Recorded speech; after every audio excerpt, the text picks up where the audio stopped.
তো বল, কাউকে ভালোবাসিস কিনা? আমি? এই দেখ, আছিস কেন তুই? একদম সত্যি বলবি। সিয়ার মাথায় একটা শয়তানি বুদ্ধি এসে নাড়া দেয়, তাই সে ঝট করে বলে ফেলে, হ্যাঁ। কি সত্যি? হ্যাঁ সত্যি। কি রে? কি রে, নাম কি? এটা কিন্তু চিটিং। শুধু জিজ্ঞেস করেছিস যে ভালোবাসি কিনা, আমি বলেছি হ্যাঁ, ব্যাস শেষ। নাম কি, কে, এতগুলো প্রশ্ন কেন? আচ্ছা বাদ দিলাম, যা। কিন্তু তুই তো চিপের স্তন বের হলি রে। চুপ কর। সিয়া আদিবার সাথে এক প্রকার মারামারি বাঁধে দেয়, তারপর হাসতে হাসতে সামনে তাকায়। তাকে দেখে অনিল রেগে ফুঁসছে। সিয়া মেয়েকে একটা হাসি দিয়ে অন্য পাশে চোখ ঘুরিয়ে ফেলে। তারপর আবার অনিলের দিকে তাকালে অনিল রেগে কপাল কুঁচকে তাকায়। এবার আর সিয়া বসে থাকতে না পেরে সোজা উঠে চলে যায় সেখান থেকে। সিয়া দ্রুত পায়ে চলে আসে। তার ভয় লাগছে এই ভেবে যদি অনিল তাকে ধরে, মানে সিয়া তো আসলে মজা করে বলছে, সে যদি জানতো যে এটা করার জন্য অনিল তাকে এমন রিয়াকশন দিবে তাহলে সে বলতোই না।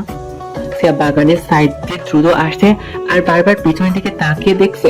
দ্রুত পায়ে যেতে যেতে সিয়া হুট করে বাড়ি কোনো কিছু একটার সাথে ধাক্কা খেয়ে খানিক চিল্লে উঠে সামনে তাকিয়ে দেখে অনেক লোহার ভাঁজ করে দাঁড়িয়ে আছে। ও আল্লাহ গো, যেখানে বাঘের হয় সেখানেই সন্ধে হয়। সিয়া অনিলের দিকে তাকায়। অনিল তার এক ভ্রু উঁচু করে সিয়ার দিকে তাকিয়ে খানিক ভ্রু না যায়। সিয়া হি হি করে মেয়েকে হাসে। এবার হঠাৎ করে অনিল সিয়ার এক পা করে এগোতে থাকে। কি যেন বলেছিলে সিয়া জান, ভালোবাসো? তা কাকে বাসো শুনি একটু। না মানে আসলে আমি তো এমনি এমনি বলছিলাম। এমনি তাই না? এমনি? আরে না না, সত্যি মিথ্যে কথা বলেছি আমি। কাউকে ভালোবাসি না, সত্যি। তাহলে বললে কেন? আবার আসলে আপনাকে চেতানোর জন্য বলেছিলাম আর কি। আর আমি তো চেতে গেছি, এখন ফল ভোগ করো। মানে? চলো। কিন্তু কোথায়? Just come with me. Anil সিয়াকে নিজের সাথে নিয়ে যায়, তার হাত ধরে টেনে কিছুটা দূরে চলে যায়। টেনে নিয়ে যেতে যেতে একটা সময় থেমে যায়। এখানে মাঝারি আকার একটা সুইমিং পুল রয়েছে আর সিয়া কিছুটা রাগ হয়ে অনিলকে বলে ওঠে, আমরা এখানে কেন এলাম? কানে ধরতে। কি? হ্যাঁ কানে ধরো। কিন্তু কেন? আজাইরা কথা বলে আমাকে চেতানোর জন্য। জলদি কানে ধরো সিয়া জান। ধরবো না আমি। ধরবে না? না। ধরবে না? বললাম তো না। তাহলে কি তুমি আমায় তোমাকে এই পানিতে ধাক্কা দিয়ে ফেলে দিতে বলছো? অনিলের কথায় সিয়া তার চোখ পাকিয়ে দিয়ে তার দিকে তাকায়। সিয়া একবার অনিলের দিকে আর একবার পুলের দিকে তাকায়। যা বুঝলো, সিয়া যদি সে একবার কানে না ধরে তাহলে অনিল তাকে এই রাতের বেলায় ঠান্ডা ঠান্ডা সুইমিং পুলের পানিতে নাকানি চুবানি দিবে। এই দাঁড়িয়ে দাঁড়িয়ে এত কি ভাবো? যা করে জলদি করো, হয়তো কানে ধরে উঠবস করবে, নয়তো পানিতে পড়বে। নাও, চয়েস ইজ ইয়োর্স। কি হলো? ধরছি তো। এই বলে সিয়া কাঁচুমাচু করতে করতে নিজের দু হাত দিয়ে কান ধরে। সিয়া লাস্ট কান ধরেছিল স্কুল জীবনে, সে ক্লাস 7-এ পড়াকালে। এর মাঝে আর না, শেষে কিনা এই বুড়ো বয়সে কলেজে উঠে তাকে কান ধরতে হচ্ছে, এটা ভেবে যেন সিয়ার নাজেহাল দশা। তখনই অনিলের ডাক। কি হলো? কানে ধরে তো এভাবে দাঁড়িয়ে থাকতে বলিনি, উঠবস করতে হবে সিয়াজান, জলদি করো। সিয়া আর কোনো পথ খোলা না পেয়ে বাধ্য হয়ে উঠবস করতে থাকে। 20 বার কান ধরে উঠবস করার এক পর্যায়ে সিয়া ধপ করে নিচে ঘাসের উপর বসে পড়ে। আর অনিল নিজের দুহাত ভাঁজ করে সিয়ার সামনে দাঁড়িয়ে আছে। আমি আর পারবো না, হাঁপিয়ে গেছি আমি, আর পারবো না। এইটুকুতেই শেষ? আমি তো আপনার মতো কষাই না। কি? কিছু না। সিয়া কোনো রকমে উঠে দাঁড়াতে চায়, কিন্তু ধীরে করে আবার পড়ে যায়। এবার অনিল কোনো কথা না বলে সিয়াকে সোজা নিজের পাজা কোলে তুলে নেয়। আরে এই কি করছেন নাকি? ছাড়ুন, নিচে নামা আমাকে। কত মানুষ এখানে, কেউ দেখে ফেললে ইলাহি কাণ্ড বেঁধে যাবে। অনিল ছাড়ুন, অনিল নামান আমাকে। এই চুপ করো তো, বড্ড বেশি বকবক করো তুমি। কিন্তু আপনি। এই চুপ। অনিল এবার সিয়াকে নিয়ে ওপরে রুমে চলে যায়, তারপর বিছানা করে বসে যায়। নিচে হল রুমে কেউ নেই, সব গেল কই? সবাই যার যার কাজে ব্যস্ত, আর সবগুলো তো বাইরে। আচ্ছা গিয়েছে, এবার আপনি যান এখান থেকে। চাইলে কিন্তু এখানে থেকে যেতে পারি। দেখুন প্লিজ, যান এখান থেকে, কেউ দেখলে ভুল ভাববে। আমি না হয় চলে গেলাম, কিন্তু তুমি কোনো ছেলের দিকে তাকাবে না, বুঝলে? কথাও বলবে না। এই বলে অনিল চলে যায় আর সিয়া পায়ে ব্যথা হয়ে গেছে কানে ধরে উঠবস করতে করতে। এইভাবে রাতটুকু কেটে যায়। পূর্ব আকাশে সূর্য উঠে পড়ে, ভোরের আলোয় আলোকিত চারিদিক। আর বাড়ির বড়দের তো ঘুম এক প্রকার হারামি। আদিবার সকালের দিকে একটু ঘুমিয়েছিল, তাও সিয়া ডেকে তুলে দেয়। সবকিছু রেডি করা হচ্ছে, বিয়েটা দ্রুত সেরে ফেলতে চাচ্ছে। এর মাঝেও অনিলের সাথে সিয়ার হাজারবার দেখা দেখি হয়েছে। সিয়া তার মতো করে থাকলেও অনিল যেন তাকে জ্বালিয়ে মারছে। ওপরে রুমে আদিবার রেডি হচ্ছিল আর সিয়া তাকে হেল্প করছে। সিয়া কি যেন একটা ভেবে নিচে চলে আসে আর নিচে নামতে দেখে অনিল সিয়ার মায়ের সাথে কথা বলছে। তা দেখে তো সিয়ার চোখ কপালে। এই অনিল আবার সিয়ার আম্মুর সাথে কি কথা বলে? সিয়া দ্রুত পায় তার আম্মুর কাছে যায়। আরে শিয়া, এই দেখ অর্নিল, ওই দিন সে আমাদের এখানে নিয়ে এলো।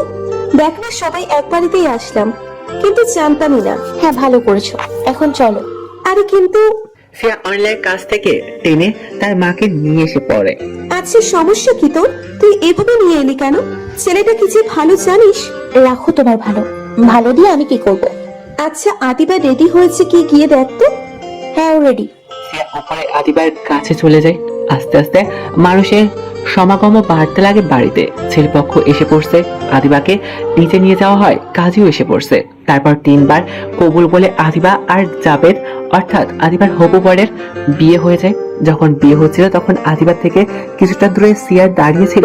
সিয়া খেয়াল করেনি যে অনিল তার পাশে দাঁড়িয়ে আছে। হুট করে অনিল সিয়াকে বলে, আচ্ছা সিয়া জান, যদি আমাদের বিয়েটাও এভাবেই হয়ে যায় তাহলে কেমন হবে বলো তো? এই কথা শুনে সিয়ার কপাল কুঁচকে অনিলের দিকে তাকায়। সময় চলে যায়। এবার আসে বিদায়ের পালা। আদিবার শেখি কান্ডা। সিয়ারও মনটা খারাপ ছিল কিন্তু নিজেকে সামলায়। আদিবা চলে যায় নিজের শ্বশুর বাড়ি। আদিবা চলে যাওয়ার দিকে সিয়া বেশ সময় তাকিয়ে থাকে। সিয়ার মা হঠাৎ সিয়ার কাছে এগিয়ে আসে। কি রে, কি দেখিস? আচ্ছা সব মেয়েদের কি শ্বশুর বাড়ি যেতে হয়? একটা সময় তো হয়ই। সিয়া ফট করে তার মায়ের দিকে তাকায়। আমি কিন্তু যাবো না বলে দিলাম। আচ্ছা হয়েছে, বুঝলাম। সিয়া আর তার মা এসে পড়ে। আদিবার বাবা বেশ কান্নাকাটি করে একমাত্র মেয়ে বাড়ি থেকে বিদায় নিল এইভাবে, কিন্তু আগামীকাল আবার রিসেপশন আছে, তাই কাজ থেকেই যায়। সিয়া নিজের রুমে চলে যায়। আস্তে আস্তে নিজের চুড়ি ঝুমকা এসব খুলছে আর কি যেন একটা ভাবনাতে মগ্ন। তখনই সিয়ার রুমে দোলা আসে, বিছানার উপর বসে পড়ে। দোলা খেয়াল করে দেখে যে সিয়ার মুখটা কেমন লটিয়ে আছে। কি রে, মন খারাপ? না আদিবার কথা মনে পড়ছে বুঝি? না না মা। তাহলে মুখটাকে এমন বাংলার পাঁচের মতো করে রেখেছিস কেন? সিয়া এবার তার মায়ের দিকে ঘুরে কিছুটা সিরিয়াস মুডে বলে ওঠে, আচ্ছা মা, যদি আমি বলি যে আমি কাউকে ভালোবাসি তাহলে? ছেলের পরিবার যদি ভালো হয় তাহলে অবশ্যই হ্যাঁ। আমি ওইসব মায়ের মধ্যে পড়ি না যে নিজের মেয়ের বিরুদ্ধে গিয়ে অন্য একটা ছেলের গলায় তাকে ঝুলিয়ে দিব। তুই বড় হয়েছিস, পছন্দ অপছন্দ আছে, থাকতেই পারে, কিন্তু এক্ষেত্রে ছেলেকে অবশ্যই ভালো হতে হবে।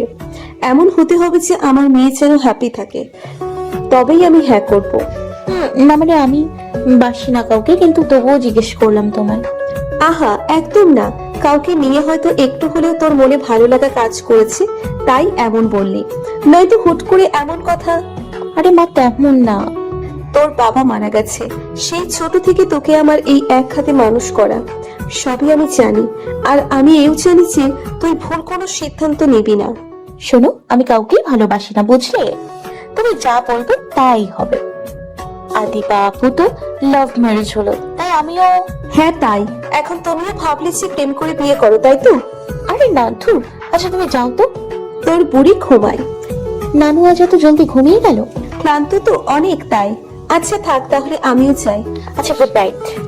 দোলা চলে যেতেই সিয়া এক এক করে সব অর্নামেন্টস গুলো খুলে ফেললে। চুলগুলো উঁচু করে খোপা করে বেঁধেছিল তা খুলে দেয়। ঝরঝর করে সব চুলগুলো পিঠের উপর ছড়িয়ে পড়ে সিয়া। হঠাৎ করে বাইরের আবহাওয়া খারাপ হয়ে যায়। বিদ্যুৎ চমক দিয়ে ওঠে। বাইরে থেকে এক দমকা বাতাস এসে সিয়ার গায়ে লাগে।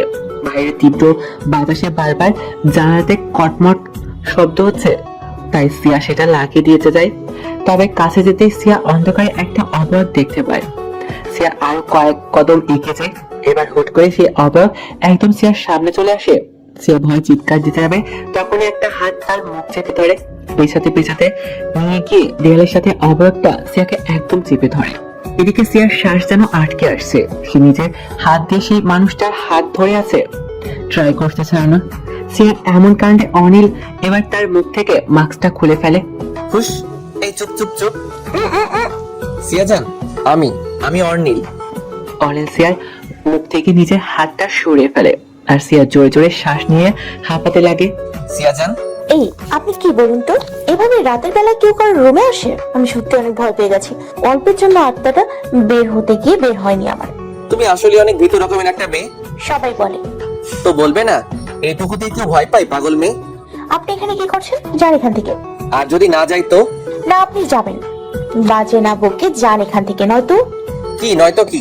নয়তো কি? হ্যাঁ, নয়তো আমি আরো রিকোয়েস্ট করব যে প্লিজ যান এখান থেকে, প্লিজ। সিয়ার কথায় অনিল এবার ফিক করে হেসে দেয়। তবে সিয়ার ভোলা ভালা ফেস দেখে অনিলের ভীষণ মায়া লাগলো। তাই অনিল সিয়াজান বলে একটা ডাক দিয়ে সোজা সিয়াকে জড়িয়ে ধরে। আর সিয়া চোখ বড় বড় করে তাকায়। কয়েক সেকেন্ড এভাবে থেকে সিয়া অনিলকে ঠেলে কিছুটা দাঁড় করিয়ে বলে, হচ্ছে কি এগুলো? কিছুই না, তোমাকে মিস করছিলাম তো তাই চলে এলাম। বাই দ্য ওয়ে, আন্টিকে কি বলছিলে তুমি? কই কিছু না তো। হ্যাঁ হ্যাঁ, হয়েছে, সবই শুনেছি আমি। তো কি হয়েছে? আসলে কি জানো, মেয়েকে নিজের করে পাওয়ার সর্বপ্রথম শর্ত হচ্ছে মেয়ের মাকে পটিয়ে ফেলা। আর আমি তো আন্টিকে অলরেডি নিজের সাইডে এনেই পড়েছি। এই বললেই হলো, ঘোড়ার ডিমটা করেছেন আপনি। অনিল সিয়ার হাত ধরে নিজের দিকে এক টান দেয়, ফলে সিয়া অনিলের উপর এসে পড়ে। অনিল নিজের হাত দুটো দিয়ে সিয়ার কোমর জড়িয়ে ধরে বলে ওঠে, সিয়া, হুম। আমি তোমাকে ভালোবাসি। অনিলের কথায় সিয়া মাথা তুলে অনিলের দিকে তাকায়। সিয়া খেয়াল করে দেখে অনিলের চোখগুলো হুট করে লাল আকার ধারণ করছে। কেন হলো তা বুঝতে পারছিল না। সিয়া তার দিকে তাকিয়েছিল, তখনই অনিল আবার বলে ওঠে, সিয়া, আমি মিথ্যা বলি না, আমি সত্যি ভালোবাসি তোমাকে। দেখুন আমি জানি না কিছু, আমার কিছু সময় দরকার। নাও, নিয়ে নাও যত সময় দরকার, কিন্তু পরিশেষে যেন উত্তর হ্যাঁই হয়। আর আর যদি না হয় তো? অনিল সোজা সিয়ার দিকে শুরু দৃষ্টিতে তাকায়। সিয়ার কথার বদলে একটা মুচকি হাসি দেয়। সিয়া ভাবে হয়তো কিছু বলবে না, তাই সে সরে আসতে ধরে। আর তখনই অনিল খপ্পরে সিয়ার হাত ধরে নিজের সাথে লাগিয়ে নেয়। দাঁতের জল বেশ শক্ত করেই বলে ওঠে, সিয়া, তুমি তো হবে আমারই, অযথা আমাকে উল্টাপাল্টা কোনো কাজ করতে বাধ্য করো না। অনিল সিয়াকে ছেড়ে দেয়। দুজনেই চুপ। তবে সিয়া এবার বলে ওঠে, পরশু এখান থেকে চলে যাচ্ছি।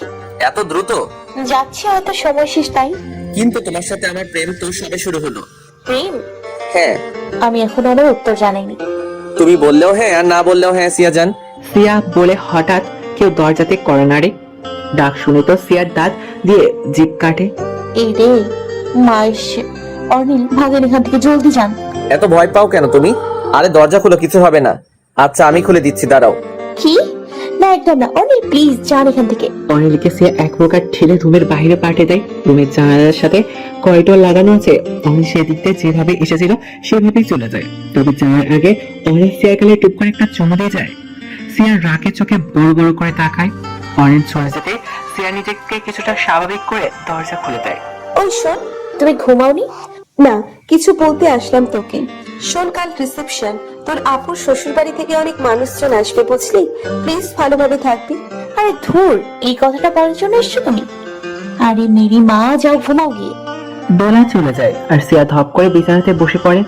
একদিকে এই অনিল, আরেকদিকে সিয়ার মা। সিয়া ফ্রেশ হয়ে এসে ঘুমিয়ে পড়ে। পরের দিন সকালে নিজের ফোনের বিকট শব্দে সিয়া ধরফড়িয়ে ঘুম থেকে উঠে পড়ে। ফোনের দিকে না তাকিয়ে কল রিসিভ করে। হ্যালো? ঘুম ভেঙেছে সিয়া জান? এই সকাল সকাল আপনি?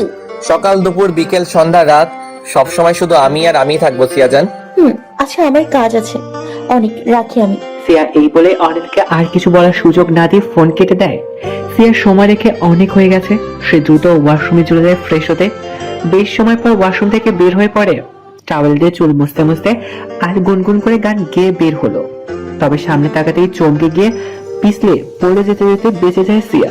কারণ সামনে অনিল দুহাত ভাঁজ করে দাঁড়িয়ে আছে। আপনি এখানে কিভাবে এলেন? কাল রাতে যেভাবে এসেছিলাম ঠিক সেভাবেই। অনিল যান না প্লিজ এখান থেকে। এই চুপ, যে কাজ করতে এসেছি আগে তা তো করে নেই। মানে? অনিল সিয়ার হাত ধরে নিয়ে বিছানাতে বসে দেয়। আর অনিল নিজে সিয়ার সামনে এক পা ভাঁজ করে বসে পড়ে। ডান পাটা এগিয়ে দাও। কি?